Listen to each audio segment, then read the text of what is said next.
Welcome to New Life Live with Stephen Arterburn. For 35 years, New Life has been transforming lives one at a time, thanks to the giving hearts of you, our listeners. Our goal is to provide you with wisdom from God's Word to give you hope and help in life's hardest places. If you have a question you'd like to ask today, our phone lines are open. Call 1-800-229-3000. That number again is 1-800-229-3000. Now here's today's host, Becky Brown. Well, hello, everybody. Do you know that it's Groundhog Day when we are recording this? And it always makes me think of those days that we repeat things over and over again. But I'm hoping that the groundhog does whatever he has to do to bring a fresh spring. We're here today. We're going to take your calls. I'm with Dr. Alice Benton and Marc Cameron. And I love the wisdom that our co-hosts bring. And this particular show, we're going to hear from Marc. Marc, what do you have for us today? Yeah, I want to talk about something that I see where people get a particular place that people get stuck in therapy. It's a term called learned helplessness, where a person gets stuck in a state of inaction because they don't believe that they're powerful enough to make a change. I see this a lot with people, particularly who have a pleaser type attachment. They know what they should do, but they're just too fearful to do it. And they end up being somewhat like a co-pilot in their life, right? When you're waiting for somebody else to make the changes for you, then you end up remaining powerless. And so when somebody stuck like that, I really am trying to help them become an agent of change in their own life to empower them to be able to push through that stuckness. But it's a strong place of resistance that happens to folks because fear. And well, Marc, it's real too, right? Right. Because they get really stuck. I just talked to somebody the other day who she's like, well, I might as well give up because I've tried everything and nothing works. Is that learned helplessness? That's exactly what learned helplessness is. It's this conditioning that you don't have the power to change your life circumstances. And so then you're waiting on everybody else to make changes for your life to get better. A part of the solution is accessing and processing a good, healthy anger. And we can be fearful of anger, especially a lot of Christian women. We think we're not supposed to be angry. A good wife, a good daughter doesn't get angry, when that's not at all true. Jesus gives us some amazing examples of righteous anger used for good purpose. So being able to get angry at being stuck, or even angry at the people that have mistreated us in our lives, and we can do that in the process of therapy. Anger energizes, and so it can move us from stuck to action. Another surprising solution is choosing to forgive the people that have hurt us and then actively blessing them, even if it's just in prayer. It's one of God's solutions that uncouples us from the power perpetrators can hold over our mind and our heart and our lives. So all of these things can start to push us into action.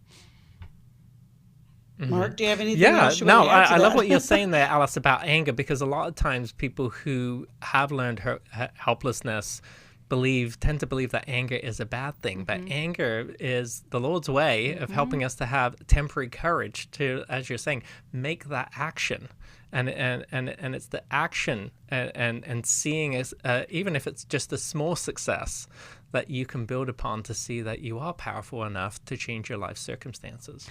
In my own process, there were lots of conversations that I needed to have, and yet I was too afraid to have them in real life. So I had to practice over and over again, just in therapy, just with my counselor, to be able to build the courage to then go into real life and have them outside. But that practice also can move us into being able to do what we couldn't do before. You know, a lot of times in learned helplessness, we need a strategy and a process. And one of the ways that we encourage people to do that is through recovery, because it is a process and it can get you unstuck. If that's something that you're struggling with, we've got a couple of great books. Take Your Life Back is one of those.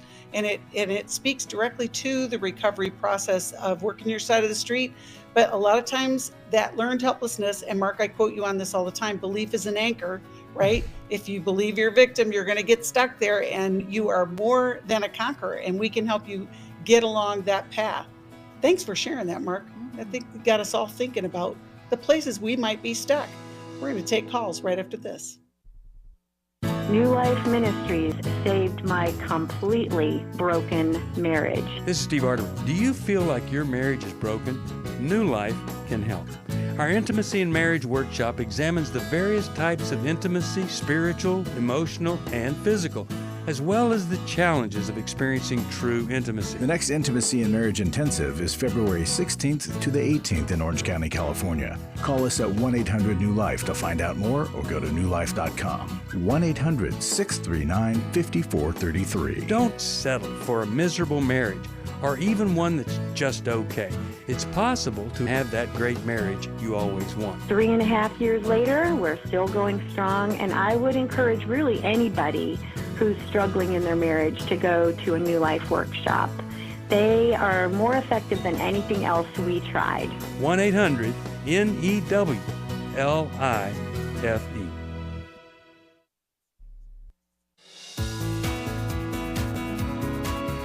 To find out more information about New Life or to order any of the resources mentioned on today's program, call 1-800-NEW-LIFE. Now back to New Life Live. Welcome back. I just want to encourage you.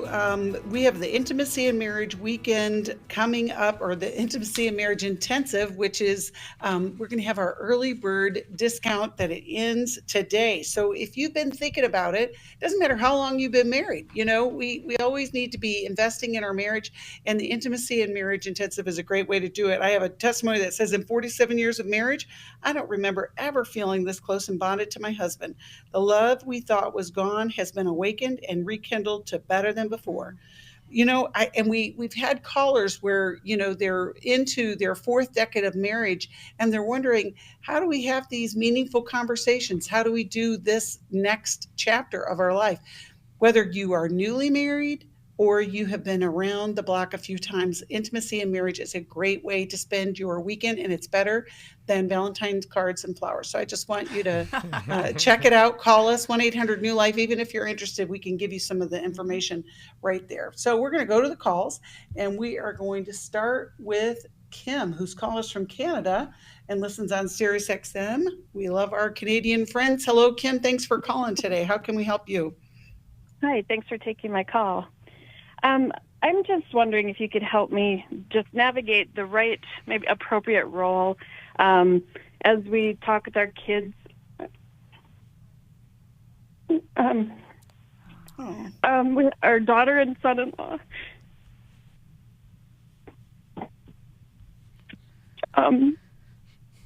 It just both came to us separately and shared infidelity. Different ways, but still the same. A lot of hurt and things that have been going on they've been married 10 years in August, will be. And so we're just not sure. We've been helping and giving resources and encouraging, and we love them both very much. And our son-in-law came first. And we appreciate his honesty, and our daughter seems a little bit it's been a little more tough, actually, to talk to my own daughter, which maybe makes sense. She's come to us, but has been a little bit more hesitant than our son-in-law even to maybe even work on things. And so, you know, how much do we say and get involved, my husband and I, and then when do we kind of just... And we've been praying all along. And when do we kind of back off, or do we? Mm-hmm. Kim, who was unfaithful? It started with my son-in-law. The way my daughter put it was pornography, addiction, and calling lines.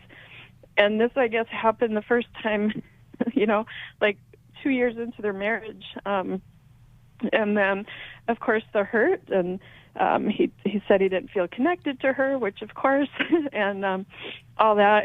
But we never knew about that. We never could help them. They never shared that, and then it happened again. And so then my daughter explained it as just kind of, it was just better not to talk about it anymore. She just let things go, and they just went on with their life and had a baby, and it was easier that way than trying to confront and be on top of. And And then, so she didn't know if it was happening or not. And then, so now fast forward, she just said, we can't go on like this anymore.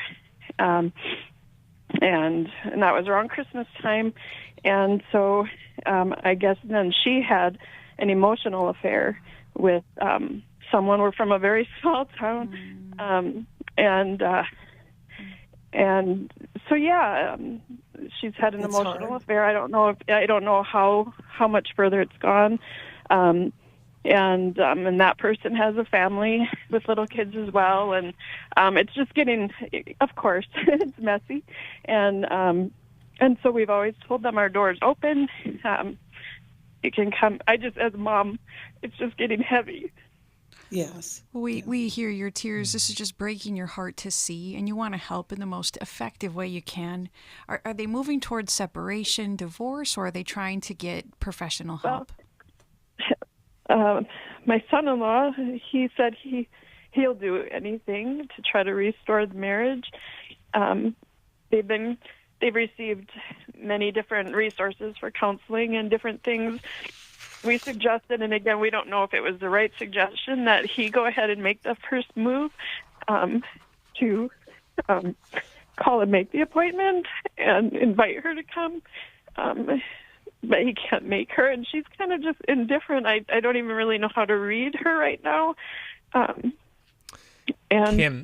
Kim, do you know if she's broken off the emotional affair? She says she has. But of course, no, they both have trust issues on both sides. I'm not saying that she hasn't, but sometimes that's a reason why people are hesitant to make the recovery efforts. This is a really complex situation for them and for you, because the betrayals are going both ways. Like you're saying, there's trust issues on both of their parts. When there are betrayals like this, there's a specific type of therapy that couples need to go through, and they need to go through betrayal recovery. And it's a whole process of learning to confess and have a discovery period where you give a full disclosure, and then also a trust building back approach, which can take a couple of years to do. But I'm hearing where you're stuck because you don't know how much you guys should be involved in this. I guess for my son-in-law has been very forthcoming, and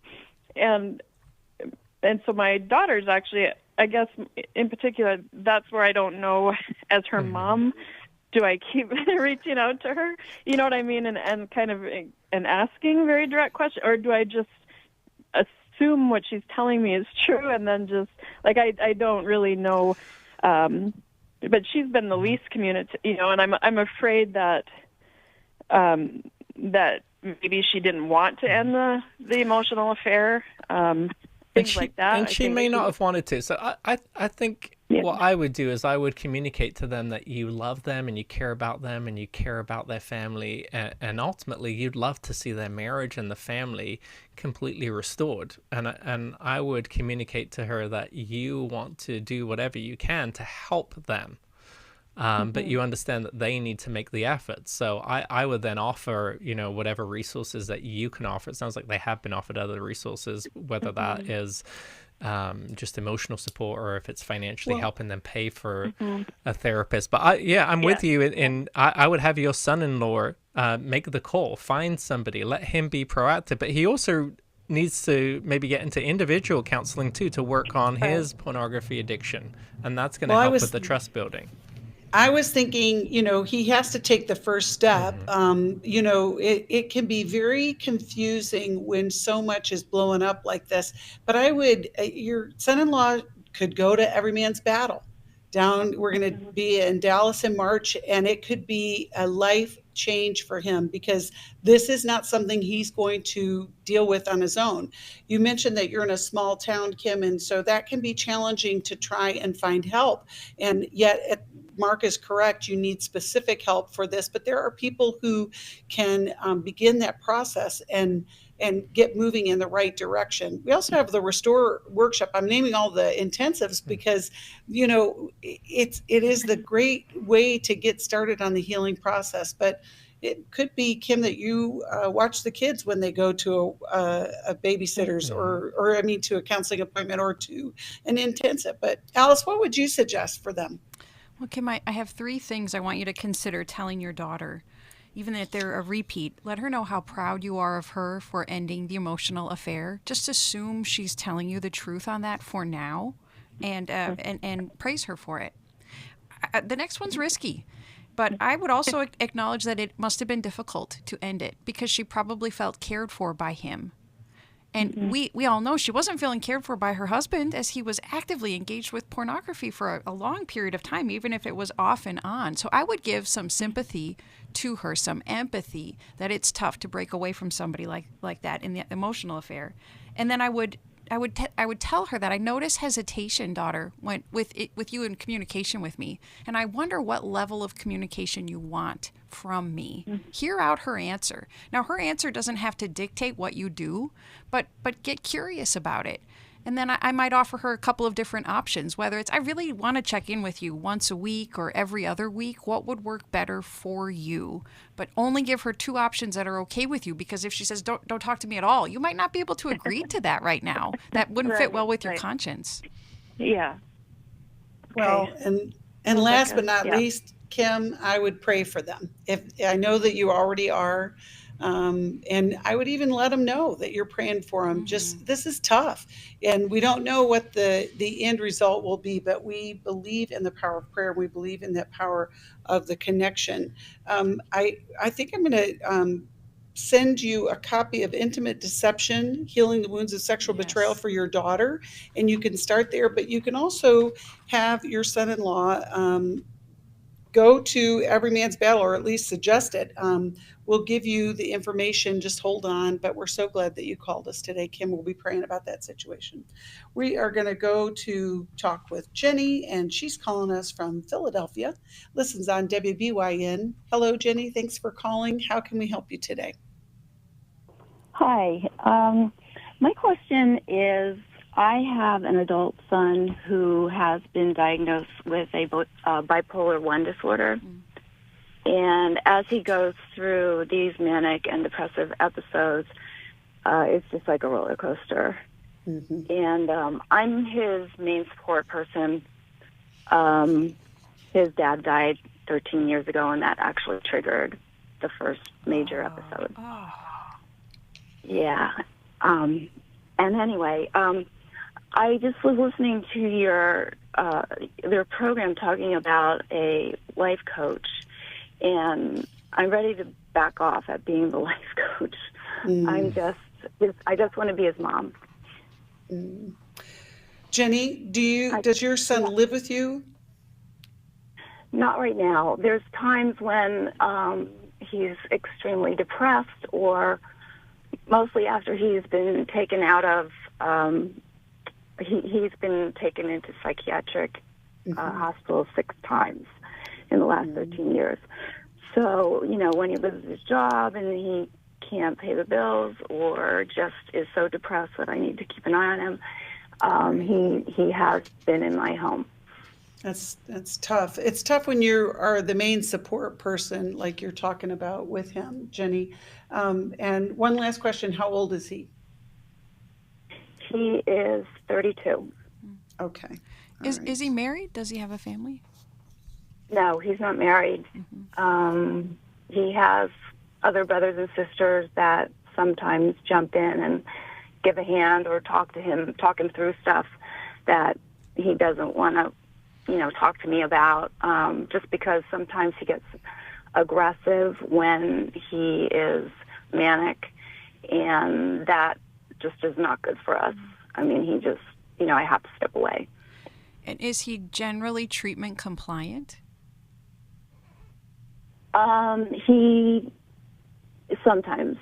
Right now, he had an episode last October and had to be hospitalized, and he was let out after 2 days because he went in voluntarily, but he was still very manic. And so for the last, I'd say 8 to 10 weeks, it's, he has been cooperating, going to an outpatient program, but now he's so depressed, and I'm worried again. So, Jenny, as you want to back off from being his life coach, how specifically can we help you?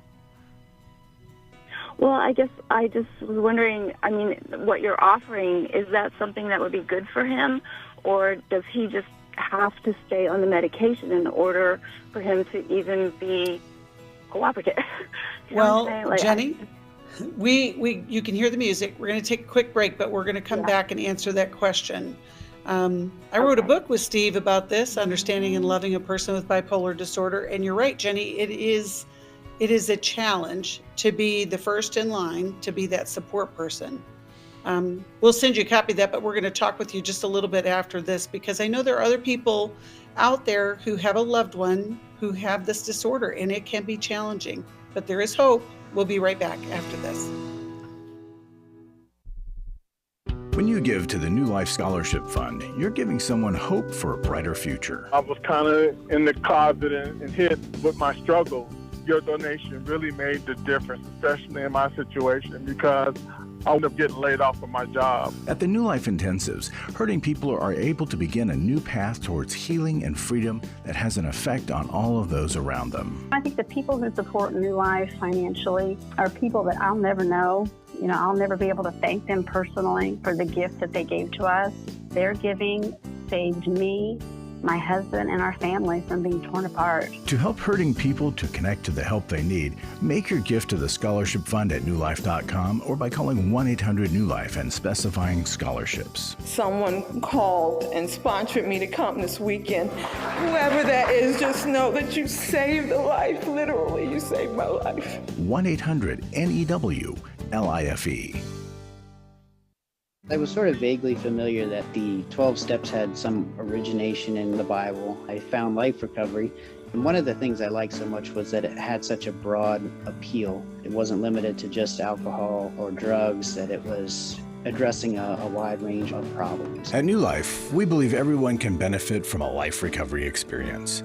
There are life recovery groups all over the country. They take place online, in conference calls, and in person. And if there isn't one in your area, we can help you start one. We have startup materials, leaders' guides, CDs, Bibles, and more, all with discounts available for groups. Call us at 1-800-NEW-LIFE and ask for Terry Ward.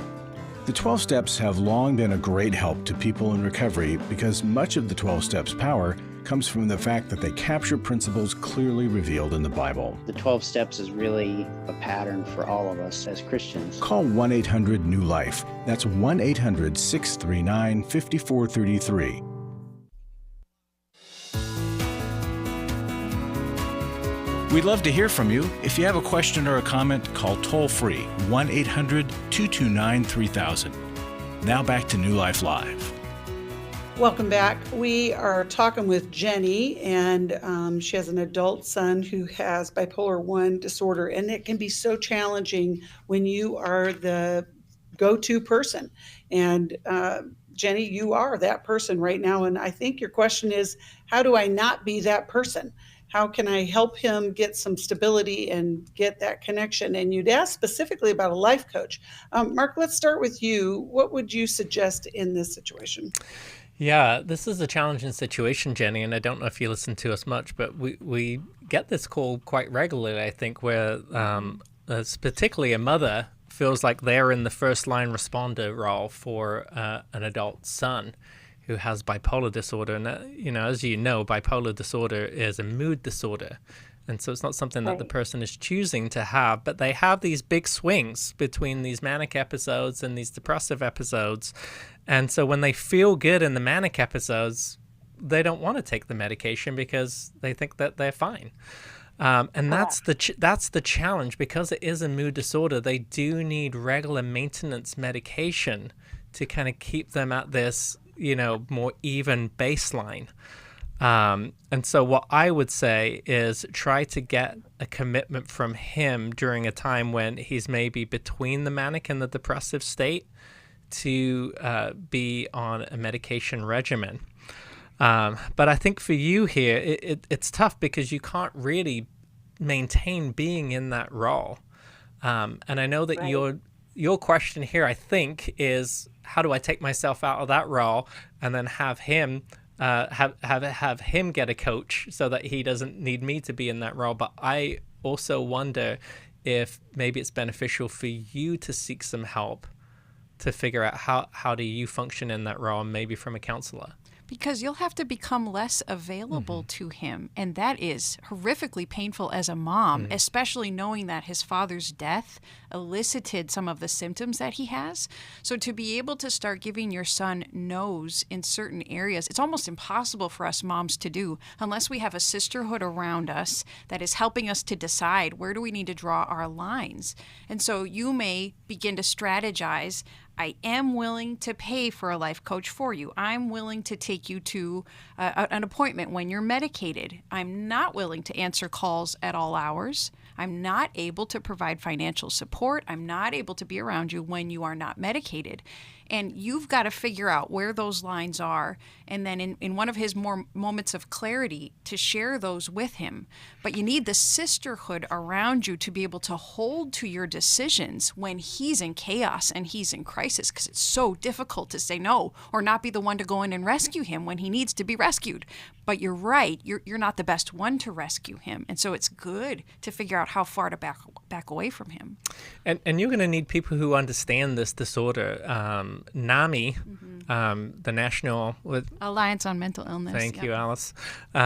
They offer support groups for people who have a loved one who has bipolar. Yeah, and so that would be good for you, and it probably would be good for your son too to find a group that he could be in with others who have bipolar disorder. He may not be willing to accept outside help until he's lost enough of your help that he then feels the absence of it and feels the need. So be braced that as you back away, he may not go get other help quickly. How does that sound, all these things, Jenny? Well, every single thing that you have said, I have done. I have support. I've gone to counseling. I've talked to him during the times when, he seems like he's accepting to talk about it. He just gets such bad side effects when he's on the medication, and I've seen it. It's horrendous, and it's heartbreaking. Right. And I am in the process of trying to break away from the instinctive mom stuff, because it just tears me from, I have other children, I have grandchildren, I can't just focus on one kid. And I feel like I am doing the stuff that is healthy and that I need to do, but it is definitely a process, especially when, I am not available or going somewhere and I'm worried he might hurt himself. Well, and Jenny, it always happens that when you're ready to go somewhere, something will come up, right? I mean, that's probably been your life for quite a few years. And what I want you to consider, I'm so grateful that you've done all the work, and my heart goes out towards you because it's a journey. You love him. He is not a problem. He's your child. And even though he's an adult, this illness is really all encompassing. And when you're looking for support, I want you to be thinking about, I need people like Alice was talking about for me as I go through this, as opposed to what can I do about him? And that alone, that shift can make all the difference. And it's going to be a long-term process as opposed to I'm going to get some kind of strategy and then I'll be done with this. And I'm sure that you have done everything. Like I said, I talk about this in the book because there is a never-ending journey here. And I know that sounds so defeating. But in the worst situations, you have to know that you've done the best that you could, that this illness is really a difficult journey, but we can get him the help, if he's willing. But it also is dealing with the disappointment that this is ongoing. But Jenny, we'll send you a copy of that. We're going to pray for this situation as well. We'll get you in touch with a life recovery group that could be helpful as well. That may seem a little out of left field, but recovery helps us let go of the things that we cannot control. And when you have a loved one who has a mental illness like this, it can be challenging to let go of that. We're going to be praying for you, Jenny. Thanks for calling. We'll be right back after this. My husband was involved with a pornography addiction. He was unfaithful. I called the wedding off. He stepped out on the marriage and ended up having a child. The Restore Workshop is designed for a woman dealing with a man's sexual addiction issues. My husband is a recovering sex addict. There were strip clubs, other ladies. If you've been affected by betrayal, an emotional or physical affair, or pornography, the Restore Workshop will equip you with support and tools to help you through. Restore has empowered me and has given me the tools to work through my anger, work through my pain, work through my confusion, and help me realize that I am worthy. Being here and being surrounded by people who get it has given me my power back. The Restore Workshop is coming to Orange County, California, February 24th through the 26th. To register or to find out more, call 1-800-NEW-LIFE or online at newlife.com. Thank you, Restore. You have changed my life forever. I have given to New Life regularly because I have so many people that I am referring to New Life who so benefit from the ministry. I just can't imagine what would happen in my area if New Life wasn't available to us. You can help New Life Live stay on the air by joining Club New Life today. When you sign up to support us monthly through Club New Life, we'll send you the new member thank you gift of all 8 100-day devotionals, including 100 Days of Prayer, 100 Days of Freedom from Depression, and 100 Days of Peace. There are also ongoing benefits like the monthly Club New Life CD or download, access to the Club New Life video library, quarterly resources, free shipping on purchased resources, discounts on workshops, and quarterly online meetings with Steve. Call 1-800-NEW-LIFE. Support Club New Life, and together we can help hurting people find help and hope in life's hardest places. Call 1-800-639-5433 to join Club New Life today.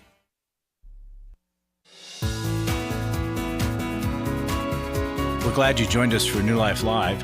To be a part of the program, call 1-800-229-3000. Now back to New Life Live. I'm Stephen Arterburn with the New Life Moment. When the philosopher and professor of ethics John Kavanaugh went to work for 3 months at the House of the Dying in Calcutta, he was seeking an answer about how to spend the rest of his life. His first morning there, he met Mother Teresa. She asked, "And what can I do for you?" And Kavanaugh asked her to pray for him. "What do you want me to pray for?" she inquired. He voiced his pressing burden. "Pray that I have clarity." Mother Teresa firmly refused. When the bewildered Kavanaugh asked why, she said, "Clarity is the last thing you are clinging to and must let go of." When Kavanaugh commented that she always seemed to have clarity he longed for, she laughed and said, "I have never had clarity. What I have always had is trust. So I will pray that you trust God." Are you having a hard time trusting? Visit me, Stephen Arterburn, at newlife.com. And thanks for listening to this New Life Moment. Wow. Becky, nobody throws a curveball like Steve. I know. My goodness. Because I'm like, yeah, pray for clarity. I'm all about that. And then it's like, oh no. And isn't that the truth? We do need to pray for trust, and we do need to increase our trust in the Lord and his ability to lead us. Wow. Thanks a lot, Steve. It just is pretty amazing. Well, we're going to continue going back to the calls, and we're going to talk with Tracy, who's calling us from Chesapeake, Virginia, listens on WPNH. Hello, Tracy. Thanks for calling. How can we help you today? Hello. I'm just going through some grief right now. My partner of 30 years passed away about 3 months ago. Oh.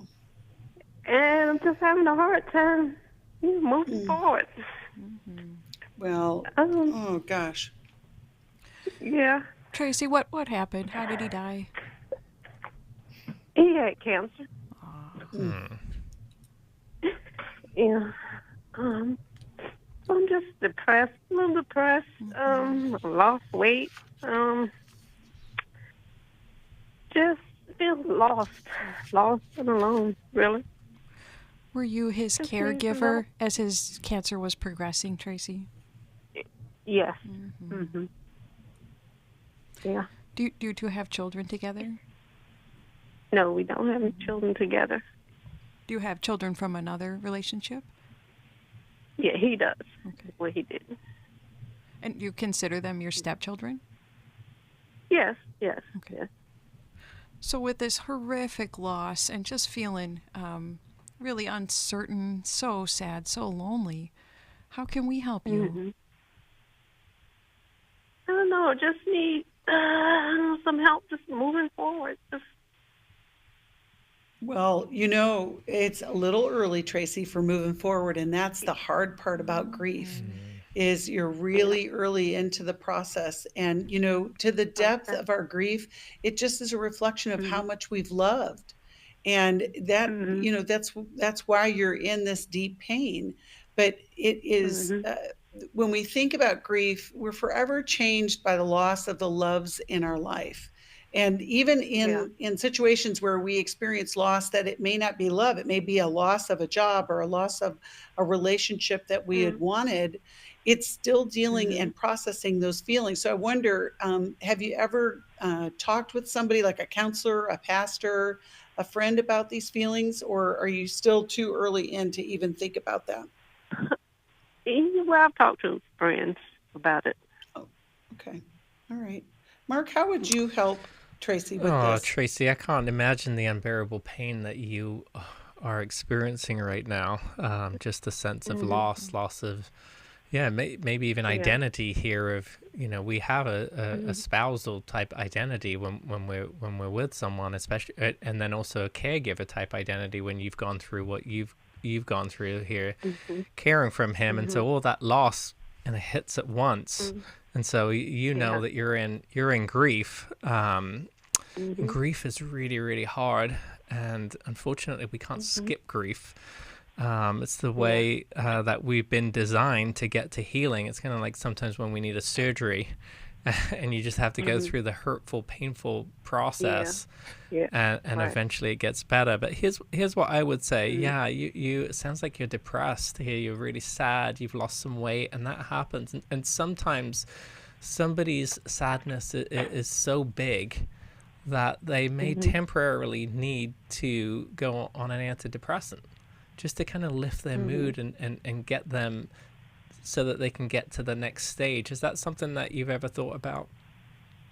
No, not really. So that might be something to think about. At least just to check in with your doctor, tell him, her, how much weight that you've lost, because sometimes that could be really significant here. And the reason why I wouldn't wait too long is because antidepressants take several weeks for them to work. And so sometimes I hear people who say, well, when it gets really bad, then I'll do it. But the thing is when it gets really bad, now you got several more weeks of it being really, really awful. And typically a psychiatrist would start you on a lower dose too and titrate you up to what you need. So it's something that I would think about. The other thing that I would do is go to a grief group. Go to a group where others get it. They know what you're going through. They're feeling the same pain. Some of them may be a stage ahead of you in grief. Some of them may be a stage behind you. And that way you help each other together, because the most detrimental thing that can happen to you is you go and you find a group of folks and they dismiss and they minimize your pain and they just tell you to think about happy thoughts and they don't get it. So when others are going through the same thing with you, you're less likely to get that, and you share in your pain together and you heal together. Yeah, Grief Share is a great organization. They meet in churches all over the country. Griefshare.org is where you can find a local group. But, it takes time, Tracy, but I love what Marc and Alice have suggested. And we're going to send you a copy of the Life Recovery Workbook on grief too, because that will help you. The idea is to process the feelings, to let them out, to share the memories, to talk about the struggles that you had, even in caregiving. It's all part of moving those things through so that you're not carrying all of those feelings. And it can be hard to do that because it brings up pain. but it's the process. You don't want to shut that down. You don't want to lock it away somewhere. And I know a lot of people are like, they're like, I'm not going to a grief group because then I don't want to hear everybody else's stuff. But it's so powerful to hear somebody else's, because you're like, me too. I totally am right there. And it'll be a powerful part of your and if healing. you don't, let me add this too, if you don't do grief right, you can get stuck in the stages of grief for years. That goes back to that yeah, learned helplessness, right? Exactly. So doing really, really processing it correctly can really, really help you get to the acceptance stage. We will be praying for you, Tracy, and we're going to send you that copy of the Life Recovery Workbook for Grief. And I just, it's a hard thing. Grief is something that we will all experience in our lifetime. It is, you don't get away without experiencing that. But it can be a powerful healing journey as well. And so we don't want you to get stuck. We're so grateful that you called, and we'll be praying for you in this situation. We're going to go back to the calls. We're going to talk to Stephanie, who's calling us from Shreveport, listens on the app. You can listen on the app too. You can download it wherever you get your apps. Stephanie, how can we help you today? We're so glad you called. Hi, thank you for my call.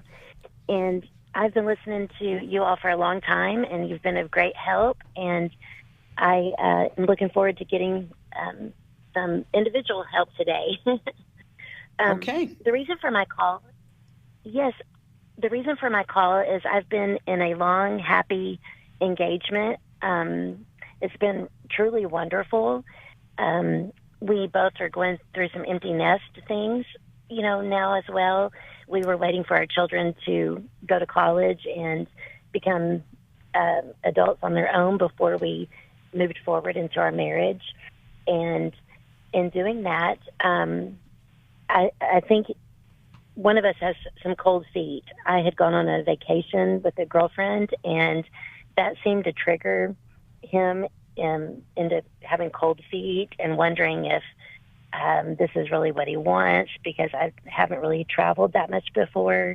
And for some reason, it really triggered him. And we have talked about how, we don't really have good examples of good marriages in our families. We both come from families with controlling marriages.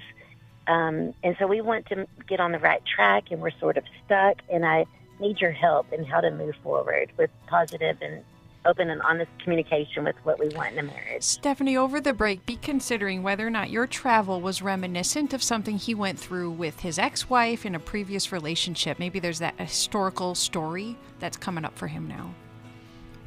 It's good that you're asking the question, Stephanie. We want to be prepared as we can be. Not that you're ever prepared for everything that marriage brings, but it sure does pay to explore all of those things, whether it's cold feet, wet feet, or, just, stuck feet. It could be that. But we're going to help you when we get back after this. We're so glad you called. We'll be right back. We all face days where life throws us a curveball and our routines or plans get disrupted. Things we wanted to do are forced to take a backseat to the unexpected demands of the day. If you normally listen to New Life Live on a radio station, well, you might not be able to that day. And on these hectic days when you're feeling stressed or frazzled, hearing the sound of counsel given on New Life Live is just what you need to navigate the unexpected things of life. Every time I'm troubled or I have a problem, I'll cut on New Life, and there's always something that is said that is helpful to me. By listening, I have learned more than I can ever express about how God wants me to live. Download the New Life app for the easiest way to listen wherever you are and at a time that's convenient for you, or watch the show on our YouTube channel. You can even subscribe to our podcast from your favorite podcast provider. You never have to miss a day of New Life. Wherever you are, we are. Hi, this is Steve Arterburn, and for over 34 years, New Life has been the most trusted name in Christian counseling. I'm an addict, and I'm trying to get God in my life again. Our Christ-centered treatment programs can help you break free to embrace all that God has for your life and your family. I just want to thank you guys for bringing me to a relationship with Jesus. There really is help for marital problems, depression, addictions, panic attacks, and feelings of hopelessness. I came back with so many tools to help me prepare myself to fight this struggle and this battle that I have every day. You can start living again today, living the life God intended for you. Help is available at 1-800-NEW-LIFE. They did care, and they did follow up very lovingly, and it made all the difference in my life. Call us at 1-800-NEW-LIFE. Someone who cares is waiting at the other end of the phone. God can open the door to a better tomorrow. Call 1-800-639-5433.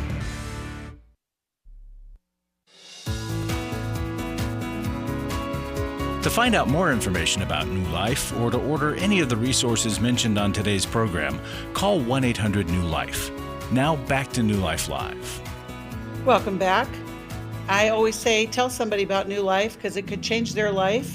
You could forward them a link to the app, like Stephanie's listening on the app. We're talking with Stephanie. She's looking at a new relationship. I mean, they've been together for, I don't know how long. Stephanie, how long have you guys been together? 6 years. Okay, 6 years. And so now you're looking at, okay, he might be getting some cold feet as you think about engagement. Now, Alice asked you a question. I don't know if you remember it. Alice, let's go with you first. So any historical similar situations that come to mind, Stephanie, for either one of you that might have led to his feeling unsettled about this now? No, not that I'm aware of. I will definitely ask him. I think it could be a matter of just feeling like he's losing control of the relationship, maybe to a sense. I honestly don't know. We're definitely in a stuck situation and not sure how to move forward. Are you receiving structured help in counseling or coaching? I am, yes, individually. And have you two done some sessions together? No, we haven't. We're discussing that. Yeah, so Stephanie, I think this is the perfect time to do premarital. You both have been married before, so it's not your first rodeo. You know what kinds of things to expect.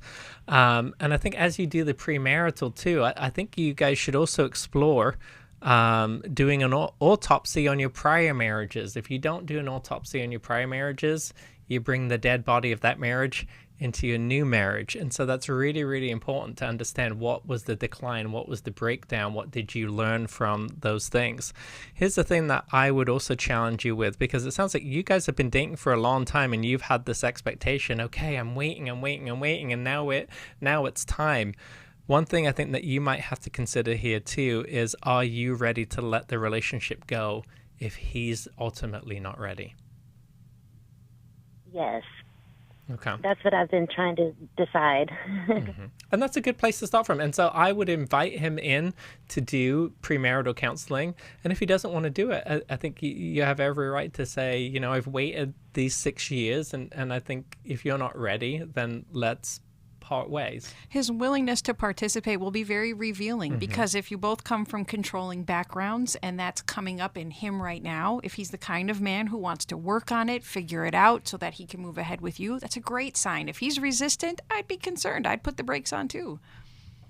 I think that's great. We're gonna send you a copy of How We Love, because I think that can also be really helpful for both of you. And Stephanie, you'll have to call us back to let us know what the results were, because this is a big decision. But I hope you don't bring any dead bodies into the new marriage, like Marc said. We are going to go and talk with Beth, who's calling us from Boston, and it's her first time calling. We're so glad you did. Beth, how can we help you today? Hey, thank you so much for taking my call. I'm calling about a young man in his late teens who apparently began inappropriately touching his sister when she was about 4 and he would have been 6 or 7. That has continued. He then began touching his little sister's best friend. It came to light somewhat, and the parents refused to acknowledge it.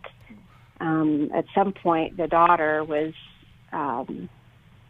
whipped with a belt And now we're at the point where the friend is no longer being touched because that family has moved out of state. The sister apparently is no longer being touched in those really overt ways because it came to light. The parents sat down with their son and daughter and said, cut it out, made him apologize to her. And so that which was really obvious stopped. But that which is less obvious, oh, sorry, that was an accident, has not stopped, and in fact has continued now to other people. And my question is twofold. One, clearly a little boy at the age of 6 or 7 who starts touching his little sister in inappropriate ways, little boys don't come up with that on their own. I'm concerned about what might have happened to this young man, number one. Number two, what resources are out there for help for the young man? There are resources for girls, and these two girls are accessing those resources.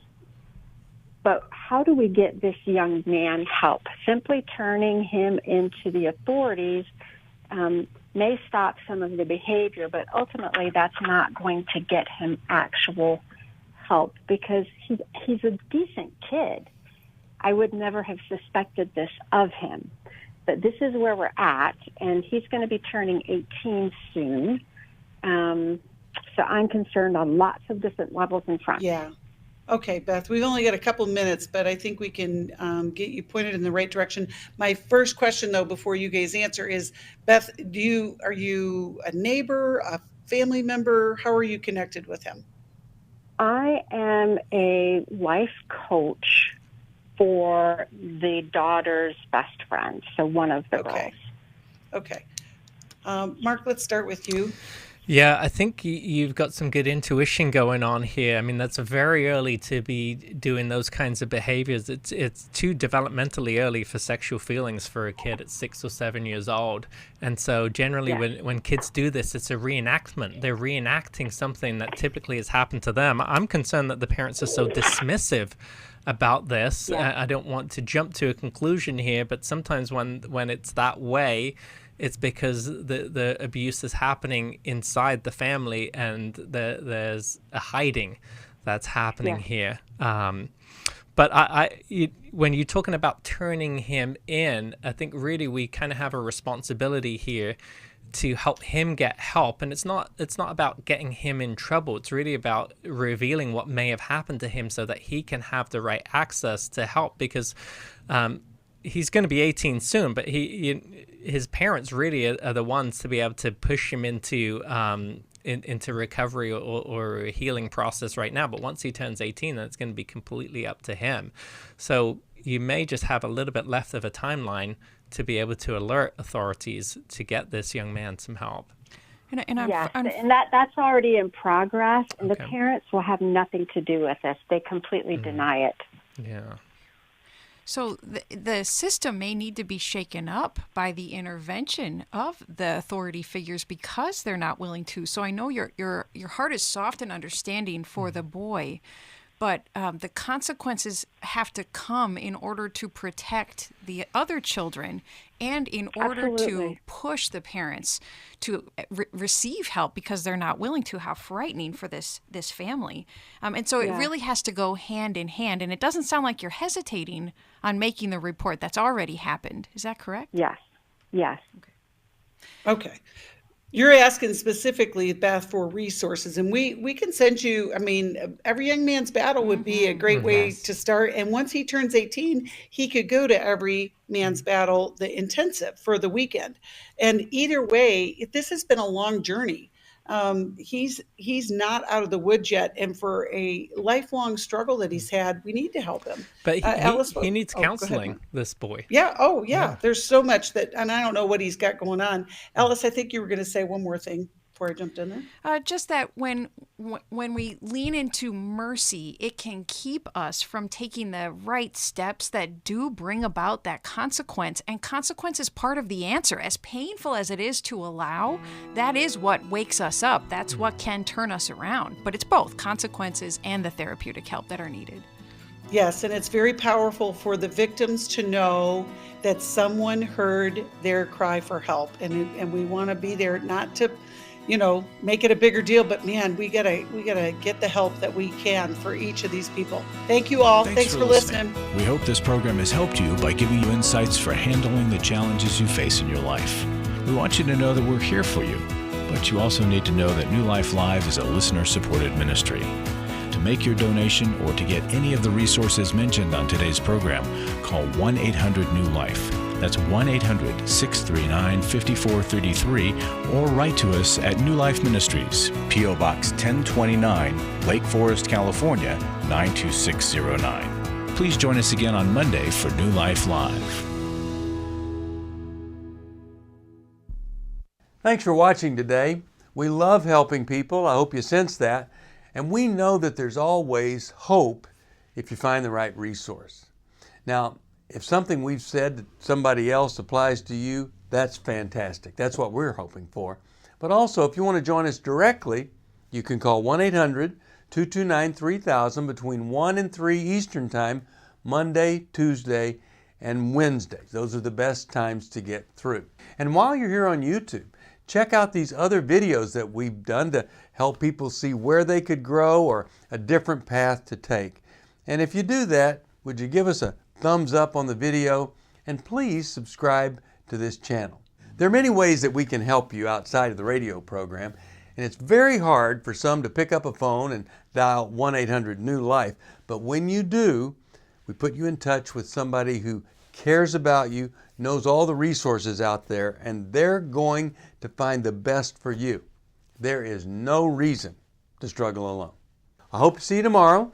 Hope you'll invite somebody else to come and join that maybe needs just a little bit of help along the way. I'll see you next time.